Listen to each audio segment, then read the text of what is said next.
George Washington is the inverse of Julius Caesar. He's the inverse image, which means that he kind of does everything in sort of in mirror image to what Caesar did. Caesar had an army at his back, right? He won the loyalty of a mass of soldiers. He was charismatic and beloved by them. They would have followed him anywhere, and he chose to lead them across the Rubicon and into Rome against his rival Pompey the Great. And this was the beginning of the end of the Roman Republic proper, right? It would take a long time, as we'll discuss, for Rome really to turn into an empire.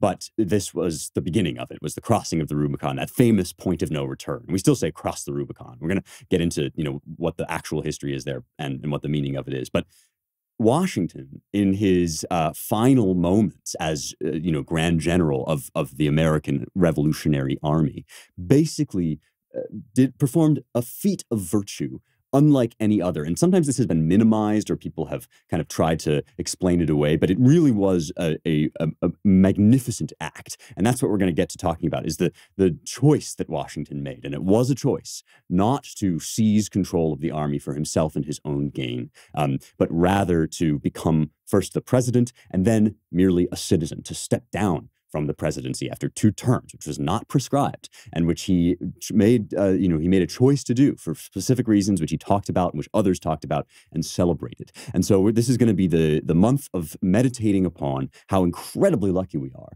to live in a country that was founded by a Washington and has not yet been overturned by a Caesar.